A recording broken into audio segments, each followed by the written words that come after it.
1절부터 3절 말씀까지 우리 한 목소리로 창세기 12장 1절부터 3절까지 합독하겠습니다. 여호와께서 아브라함에게 이르시되 너는 너의 본토 친척 아비 집을 떠나 내가 내게 지시할 땅으로 가라. 내가 너로 큰 민족을 이루고 내게 복을 주어 내 이름을 창대케 하리니 너는 복의 근원이 될지라. 너를 축복하는 자에게 내가 복을 내리고 너를 저주하는 자에게는 내가 저주하리니 땅의 모든 족속이 너로 인하여 복을 받을 것이니라 하신지라. 아멘. 오늘은 그 말씀의 제목이 우리 같이 한번 따라 하실까요? 하나님께서 왜 나를 부르셨을까? 한번 따라하세요. 하나님께서 왜 나를 부르셨을까? 최근에 이런 이야기를 들었습니다. 하나님의 말씀을 들어서 하나님의 말씀을 별의별 군데서 이제 막 들려오잖아요. 방송에서도 들려오고 우리가 여러 군데서 듣습니다. 그런데 이제 말씀을 듣는 지혜가 발달되다 보니까 사람들이 어떤 문제를 가지고 이제 살아가냐면은 속 계산이 굉장히 발달이 됐어요. 그래서 그 발달된 방향이 좋지 못한 방향으로 발달이 되어 있는 거예요. 이 사람이라는 게 그러면 불행해지는데요. 한번 잘 들어볼까요? 시장에 가면 물건을 그냥 어떻든 말든 깎고야 보는 사람이 있습니다. 직성이 풀리는 사람. 제가 누군지는 말하지 않겠지만 이 자리에도 그런 분이 계실지 안 계실지 모르겠어요. 아예 미리 절반을 깎고 협상을 합니다. 철저히 깎습니다. 그래서 교회 다니는 집사님은 안 그러냐? 또 그렇다는 거예요. 여러분, 집사님이 어떻게 이게 머리가 발달됐는지 잘 한번 들어보세요. 친정에 갔다 오는데 시골 원두막에 있는데 수박을 아주 탐스러운 걸 파는 겁니다. 그러니까 저거 하나 사가야 되겠다 싶어서 갔어요. 물어보니까 10,000원이래요. 집사님이 딱 절반 잘라고 5,000원에 주세요. 그러니까 이 원두막 주인이 5,000원에 못 준다고, 여기 적은 거 5,000원에 가져가라니까 이 집사님 머리가 얼마나 발달했는지 알았어요. 5,000원을 주면서 저거 한 달 있다 올 때까지 따지 마세요. 그 키워가지고 자기 10,000원짜리를 그래서 5,000원에 사겠다는 거예요. 남의 일이라고 웃지만 마시고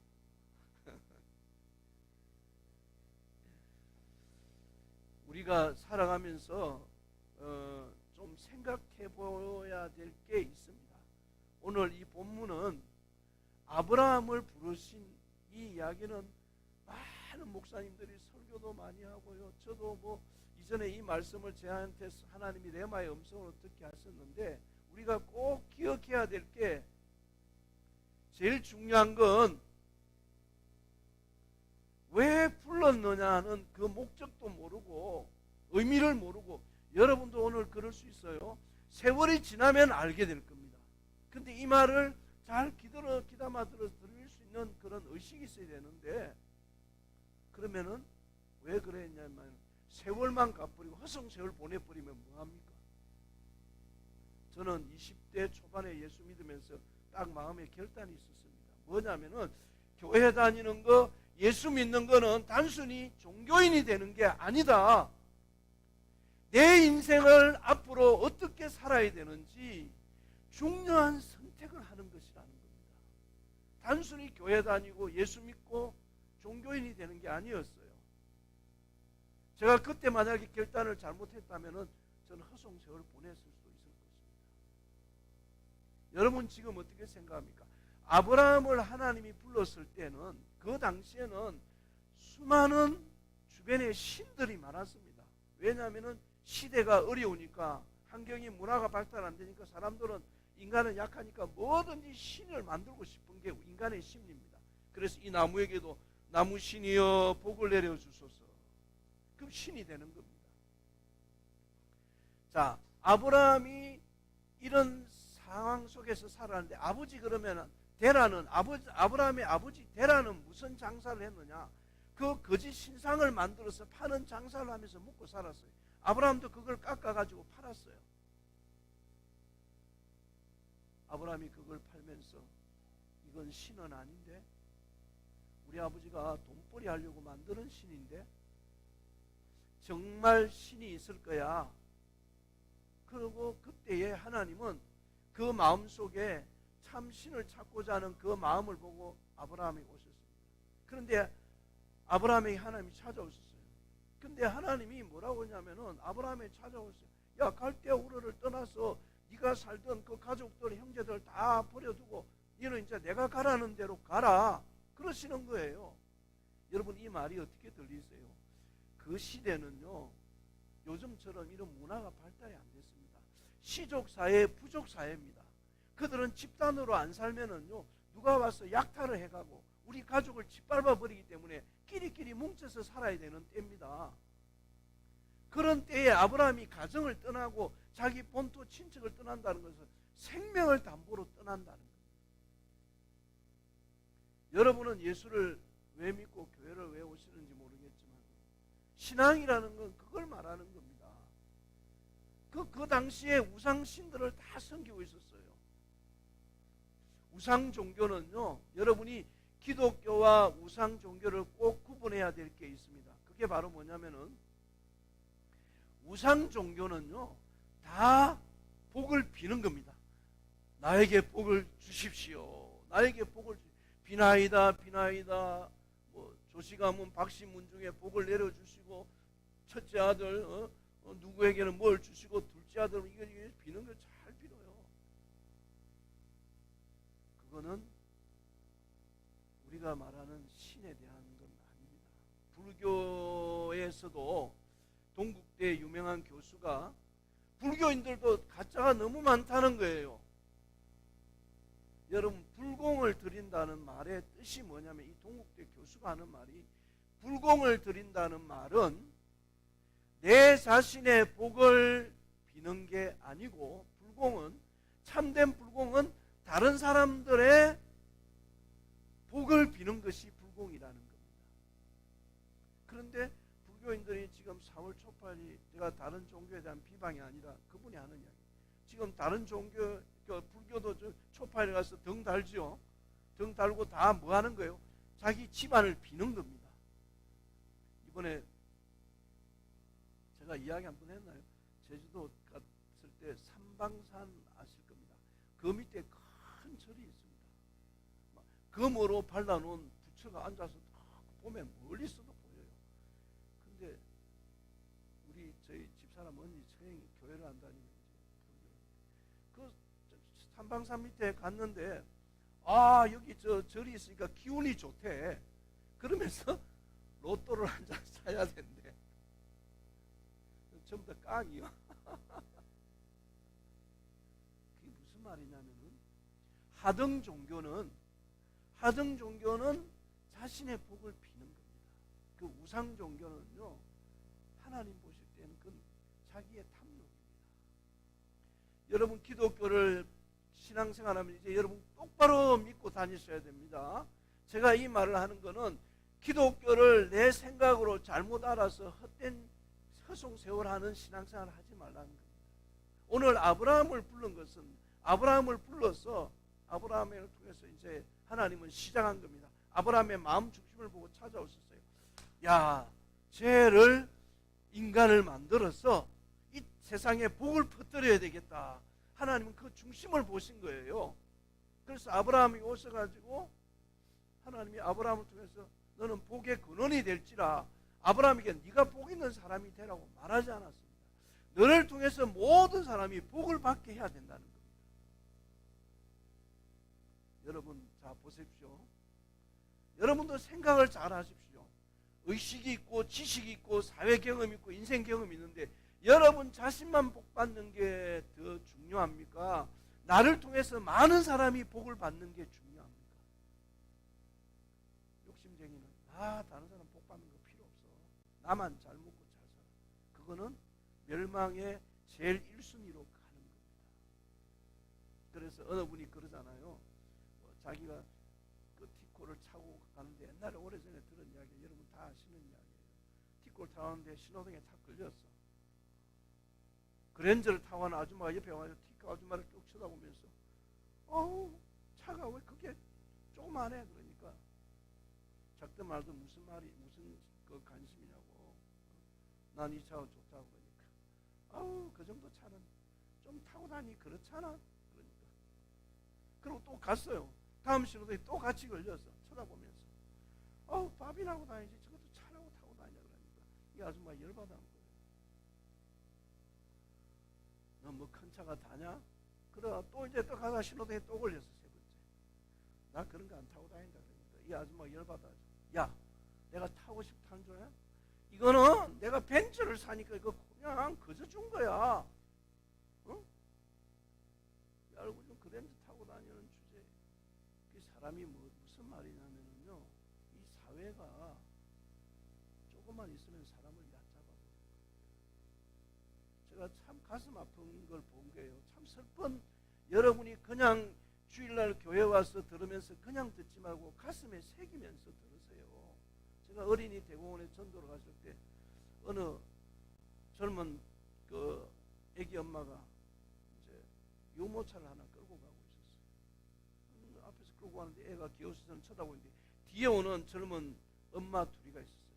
제가 봐도 삐까번쩍한 유모차를 끌고 오는 거예요. 둘이서. 그러면서 앞에 가는 엄마를 보고 하는 말이, 뒤에 오는 사람들이, 어머, 애한테 저런 유모차를 태우냐? 제가 그 소리 충격받았어요. 여러분, 그런 사고를 가지고 있는 그 아이를 그 좋은 유모차에 태운 어머니의, 엄마의 정신이 그런 정신이면 그 아이는요, 불보다 뻔한 겁니다. 내가 볼 때는 남을 그렇게 비관적으로 부정적으로 그게 보는 이유는 뭐냐? 자기 우월의식이 들어있는 거예요. 그런데 앞에 가는 그 애기 엄마는 지보다 더 좋은 유모차가 있을 수 있어. 근데 대공원 온다고 안 가지고 오고 대공원에서 빌린 것 뿐이야. 자기의 우월의식을 나타내기 위해서 남을 짓밟는 거, 그게 여러분 복받은 사람입니까? 아닙니다. 그리스도인들이, 저는 이 메시지를 할 때마다 가슴에 좀 새기면서 인생을 여러분 사세요. 그래야 복이 되는 겁니다. 아브라함은 우상종교 시대에 아브라함이 갈대아 우르를 떠나라 해서 떠났어요. 하란으로 내려가는데 가는 데마다 여러분, 아브라함이 그럼 하나님이 가라는 대로 갔는데 잘 됐습니까? 안 됐습니다. 힘들었어요. 어려웠어요. 나중에 기근이 왔어요. 그런데도 아브라함은 뭐냐면 하나님에 대하여 계속 제단을 쌓았다고 말하고 있어요. 그건 무슨 말이냐? 하나님이 제단을 쌓았다 이렇게 표현하는 내용들이 창세기에 계속 기록되어져 나옵니다. 어려움이 오는데도 하나님에 대한 실망을 안 하고 계속 제단을 쌓았더라. 저 부엘셀바 가서도 단을 쌓았더라. 그거 뭐가요? 어떤 어려움이 와도 하나님을 절대적으로 신뢰했다는 겁니다. 어떤 어려움과 고난이 와도 그게 뭐예요?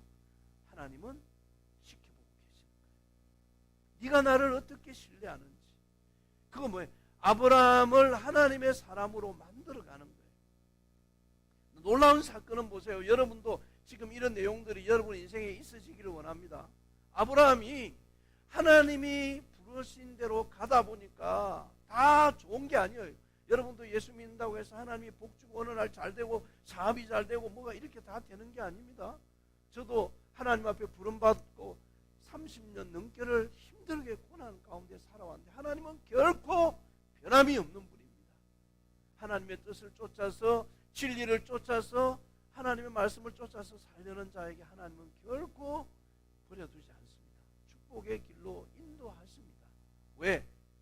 아브라함이 단을 쌓은 것처럼 하나님을 배신하지 않고 가면 우리는 하나님 있다가도 이게 인간이 속이 좁아서 배신해버리고, 그런데 아브라함이 어느 정도 믿음이 장성해 딱 됐을 때, 야, 하나님이, 여러분 이 말씀이 오늘 말씀의 키워드입니다.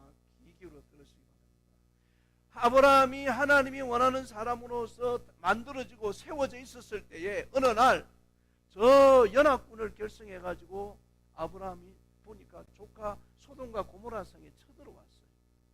그리고 그들이 와가지고 약탈해가고 가족들을 빼앗아가고 자기 와이프 자녀들 다 빼앗아.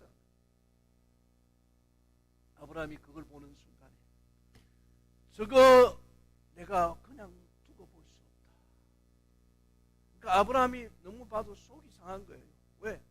힘들게 농사지어고 가족들이 살려고 하는데 힘센 사람들이 와서 약탈을 해가는 겁니다. 그래서 아브라함이 안 되겠다 싶어서, 여러분 5개 나라가 연합군을 결성하고, 그것도 또 나중에 7개 나라가 연합군을 결성해 오는데, 아브라함이 318명을 데리고 전쟁을 하러 가는데 그게 이기겠습니까? 전쟁을 해본 사람도 아닌데. 놀라운 사실은요, 인간의 계산으로, 인간의 눈으로는 안 되는데 하나님은 아브라함의 그 마음을 보시고 그 연합군들을 다 무찌릅니다. 그리고 어느 왕이 아브라함에게 하는 말이 뭐라고 하냐면, 당신이 이 전쟁에 이겼으니까 왕이 되라고, 이 소유물 다 가져가라고. 그러니까 아브라함이 나는 손도 안 되겠다. 여러분 전쟁을 해보면은요 또 침략을 하고 싶어요. 땅도 생기죠, 많은 물자들도 가져오죠, 모든 사람들 노예로 부릴 수 있는데, 인간의 욕심이 전쟁을 한번 해보면 또 다른 나라 또 잡아먹을 나라 없나 하고 이러는 거예요. 근데 아브라함이 그 연합군들을 공격해서 무찌른 것은 아브라함이 그런 불의한 것을 두고 볼 수가 없었던 거예요. 하나님, 내가 저 전쟁에, 여러분 연합군의 5군 나라, 7나라 이렇게 결성해가 있는데 318명을 데리고 가면은요, 아브라함은 뭐하러 가는 겁니까? 이기러 가는 겁니까? 죽으러 가는 거예요. 죽으러 간다는 마음을 가지고 갔을 때 하나님이 지키시는 겁니다. 여러분이 이 공동체 안에서, 계약 공동체 안에서 하나님의 뜻을 행할 때요, 그냥 해보는 거 아닙니다. 하나님 앞에서 나는 이 믿음을 지켜내겠다는 그 마음을 가지고 하는 걸 볼 때 환경이 열려지지 않는데 하나님은 열어가세요. 그게 하나님을 믿는, 신뢰하는 거라는 겁니다. 하나님의 뜻대로 살고 싶은 거예요.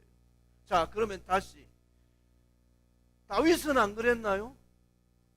다윗은 사울 왕이 죽이려고 그렇게 15년 20년 가까이 다윗을 죽이려고 사울 왕이 괴롭히고 힘들게 군사를 풀어가지고 다윗만 잡으면 내가 인생 살겠다는 그런 마음을 가진 사울에게 다윗은 다 그 가정 속에서 하나님의 만드심 속에서 기다렸어요. 때가 되니까, 하나님이 때가 되니까 보세요. 물론 그 전에도 있었지만 어느 날 저 블레셋이 쳐들어왔는데 이스라엘 사람들은 군사가 쳐들어온 그 대군들을 보고 벌벌벌벌 떨고 아무도 못 나가고 사울 왕도 벌벌벌 떨고 있는 거예요. 근데 보십시오. 그 보잘것없는 들판에서 양을 치던 다윗에게 하나님은 다윗의 그 용맹성 믿음을 보고 블레셋이 쳐들어와서 골리앗이 그 거대한 장수가 서 있는데 그 조그마한 소년이 가는 겁니다. 자, 여기서 보세요. 중요한 키워드예요.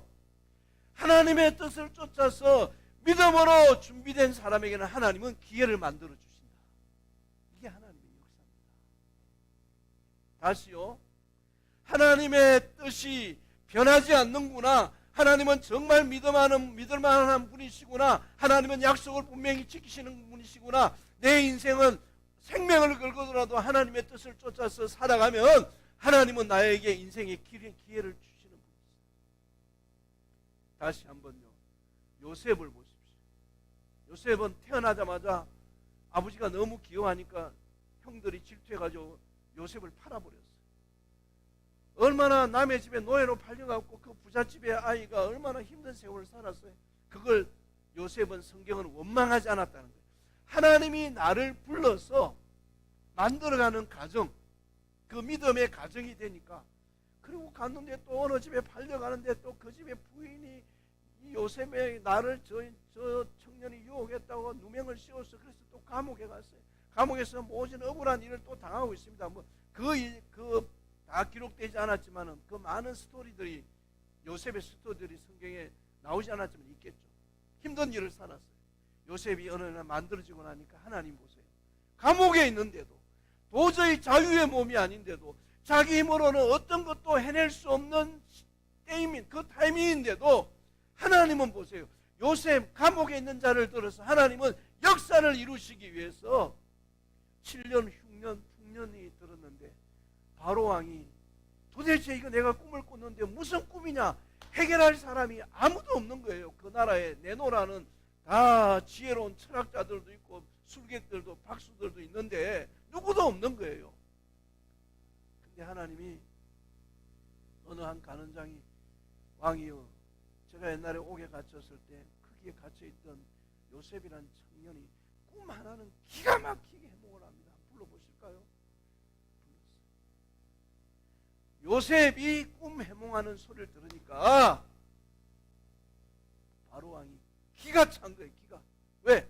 내 주위에 신하가 이렇게 많고 내노라는 내달랐다는 공부도 하고 뭐도 하고 하는 영빨이 센 사람들이 많은데 이런 거 하나 푸는 사람도 없는데 요셉이 말하는 걸 보니까 내가 기가 찰 노릇이다. 이렇게 지혜롭고 똑똑한 인간이 어디 있냐. 바로가 보고 놀란 거예요. 보십시오. 하나님은 요셉이 그 가정 속에 다 하나님의 뜻을 쫓았어.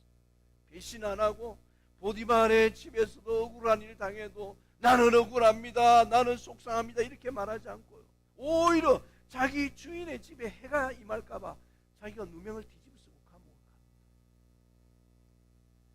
하나님 모르시겠어요? 근데 우리는 지금까지 신앙생활을 너무 왜 이렇게 교회들이 갈까?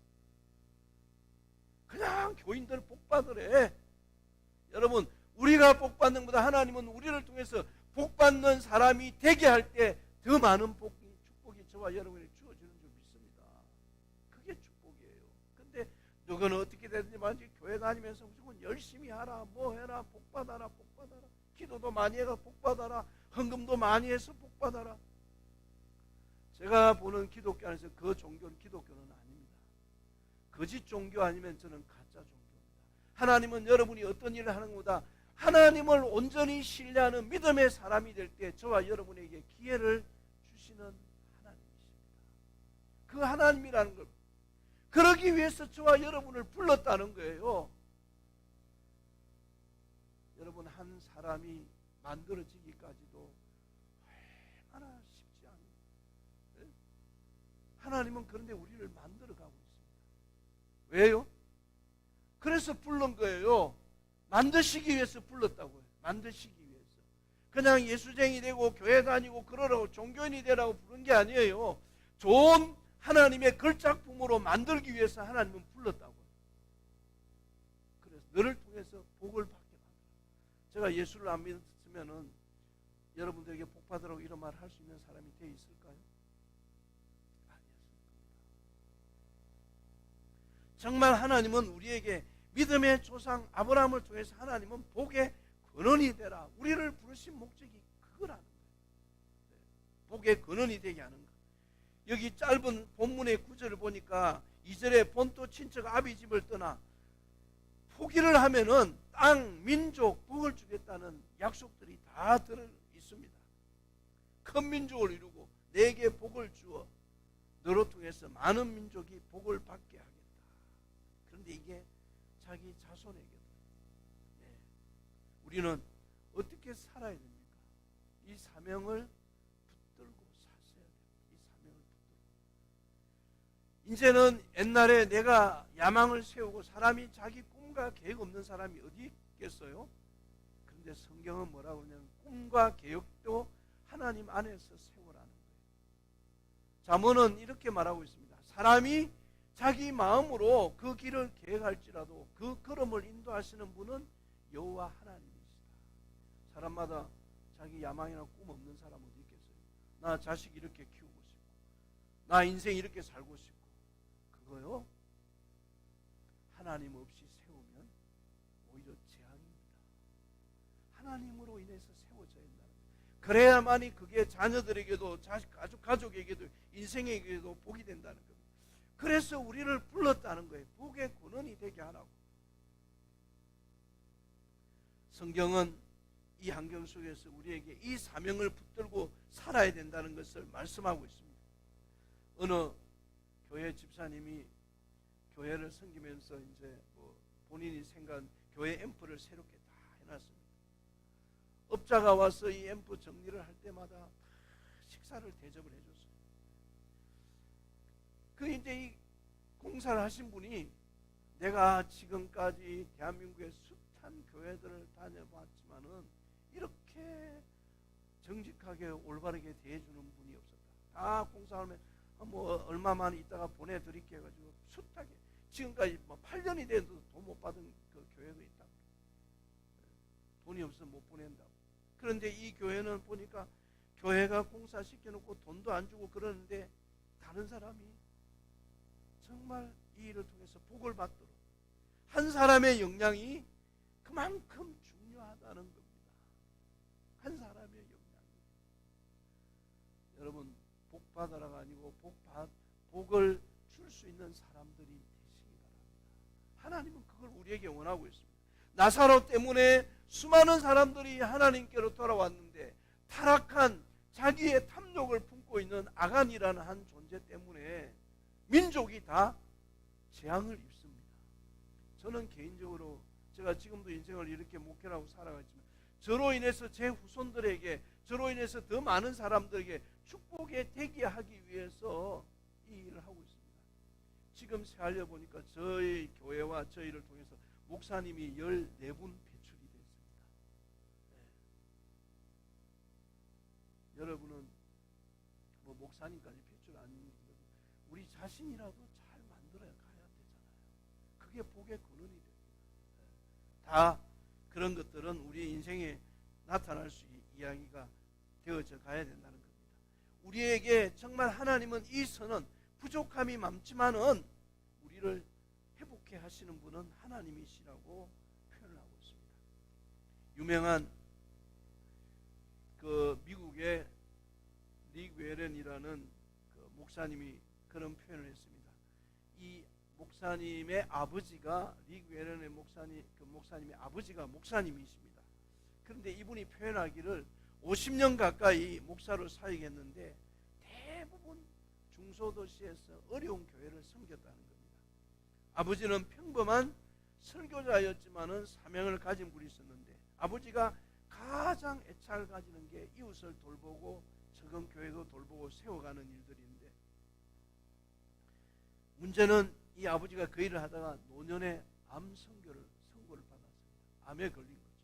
그런데 아버지가 일주일 동안에 24시간이 건 의식이 없는 상태에서 깨어 있었는데 그 꿈을 꾸시면서 그 꿈에 대해서 아버지가 이야기를 하더라는 겁니다. 무슨 꿈이냐면은 교회에 숨을 거두실 무렵에 이제 자기 가족들이 옆에 있는데 아버지가 하는 말이 갑자기 생기가 돌아오면서 침대에서 벌떡 일어나가지고 하는 말이 그 말입니다. 아버지 뭘 하고 싶으세요? 그러니까 이 아버지가 하는 말이 나는 예수님을 위해서 한 생명이라도 더 구원해야 된다. 그 지금 죽어가는 사람인데 암인데 여러분 참 불편하게 들리실지 모르지만 참 좀 생각하면서 들으세요.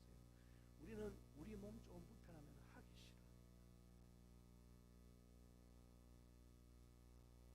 내 삶에 문제 있으면은 하나님의 일은 외면해 버릴 수도 있습니다. 이 릭 웨런 목사님이 눈물을 흘리면서 아버지의 믿음에 대해서 한 생명을 더 그 암 환자로 죽어가는 분 한 생명만 더 구해냈으면 하나님은 갈대아우르 우상의 도시에서 우리를 불렀습니다. 저와 여러분도 하나님은 그래서 우리를 불렀습니다. 하나님은 성경에 흐르는 모든 매개 전체적인 간통의 흐름이 바로 뭐냐면은 무엇인가 복이 무엇인지 믿음이 무엇인지를 아브라함을 통해서 보여주기를 원하고 있다는 겁니다. 복을 받은 사람이 아니라 복을 받게 하는 사람. 그러다 보니까 신약에 와서도 보니까 베드로를 부를 때도 그냥 부른 게 아닙니다. 세간에 있는 마태를 부를 때도 그냥 부른 게 아니에요. 아브라함은 뭔가를 보고 있었어요. 보고 있다가 부르신 겁니다. 아브라함이 메소포타미아에 이주를 해왔는데 현실적으로 맞지 않는데, 그런데도 하나님은 그 땅을 주겠다는 거예요. 인간의 계산으로는 맞지 않는데 하나님은, 그런데 보니까 어려움이 오는데도 그 땅을 다 주셨어요. 지나고 나니까 다 주셨습니다. 오늘 저는 이 본문의 이 내용을 통해서 여러분에게 이 말씀을 꼭 전해주고 싶습니다. 개인적으로 아브라함은 하나님의 택함을 입어서, 그러다 보니까 아브라함, 이삭, 야곱, 요셉, 그 가족에까지, 이 아브라함에게만 주신 게 아닙니다. 하나님, 참 하나님을 믿고 인생을 살아가겠다는 그 마음의 뜻을, 인생으로 태어나서 사는 게 뭐지? 인생이 뭐지? 이전에 CCC 대학선교회 김준건 목사님 계실 때 그런 이야기 했잖아요. 어느 대학생을 불러가지고 너 인생의 목표가 뭐냐? 대학 다 졸업하는 거야. 대학 졸업하면 좋은 직장 가니, 좋은 직장 가면, 예, 좋은 직장 가가지고 좋은 회사에 취직해가지고 월급 많이 받아. 그 다음 뭐냐? 좋은 부인 만나서 결혼해. 그 다음 뭐냐? 좋은 집을 사는 거. 그 다음 뭐냐? 좋은 차 타는 거. 그리고 애기 낳는 거. 그러다 죽는 거야? 인생이 겨우 그거야? 아브라함을 통해서 우리에게 알려주는 교훈이 있습니다. 창세기 16장, 7장에 보면 그런 이제 내용들이 나옵니다. 아브라함이 얼마나 하나님의 만드심 속에 바뀌어졌느냐면은, 아브라함의 가정에 하나님이 나그네를 보내십니다. 그런데 그걸 아브라함이 신앙이 얼마나 성숙했냐, 나그네를 잘 대접을 합니다. 그게 하나님의 사람의 모습입니다. 아브라함이 누구보다도 나그네를 귀히 여겼다. 그 말은요, 우리는 귀 기울여서 들어야 됩니다. 신앙인이, 제가 아까 말한 것처럼 가수원에 가가지고 교회 집사님이 만원짜리 말이지 5,000원을 사겠다고 한 달 있다고 가져올 거, 이게 아니고, 자, 꼭 귀담아 들으세요.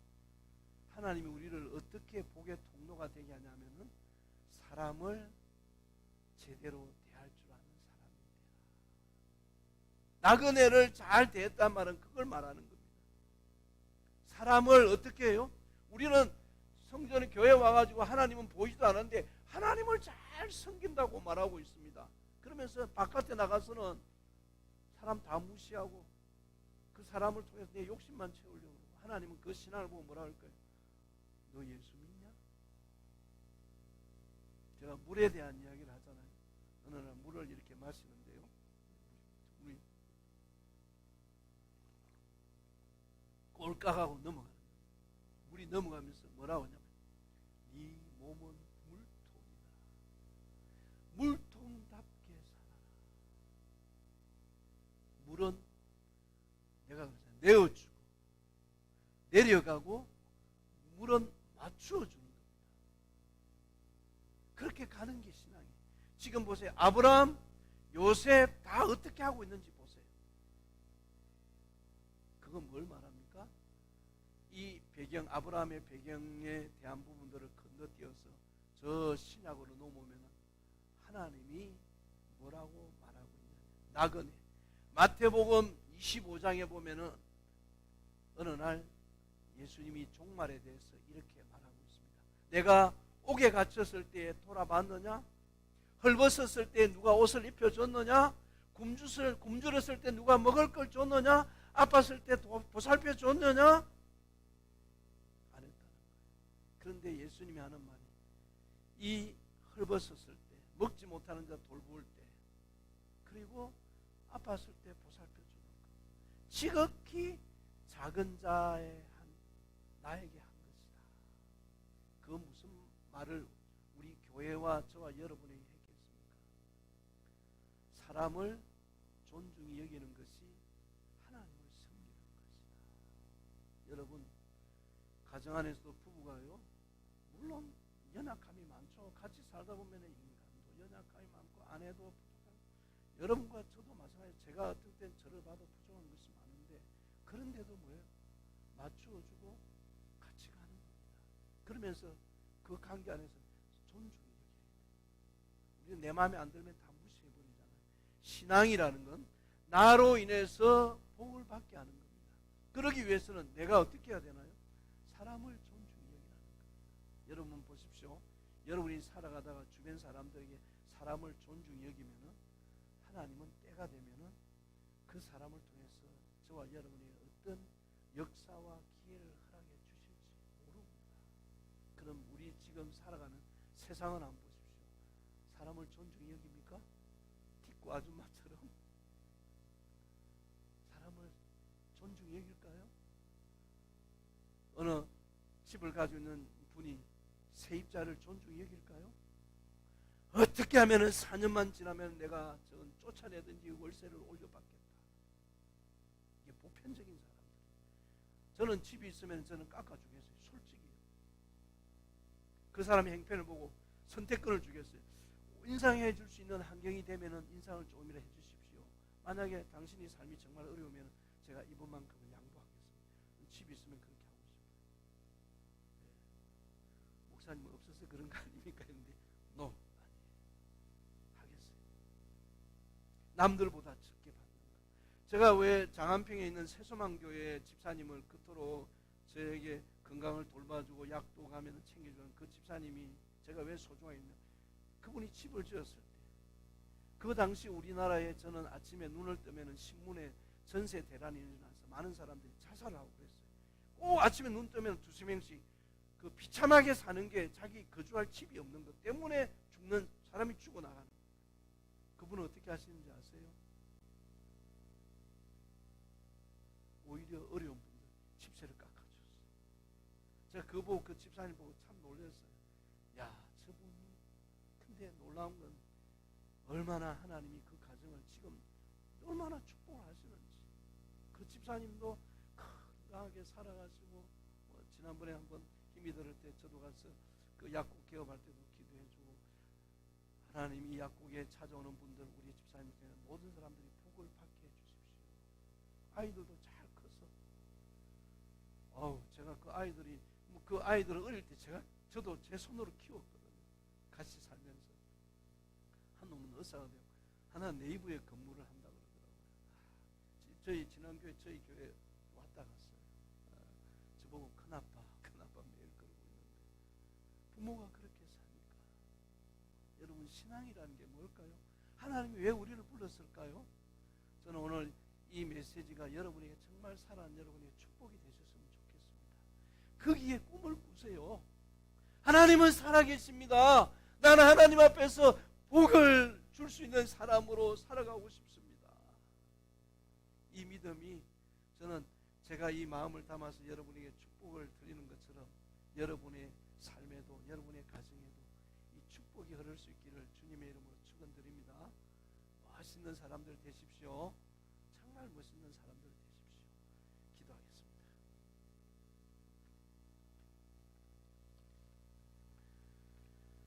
하나님, 우리가 하나님을 믿어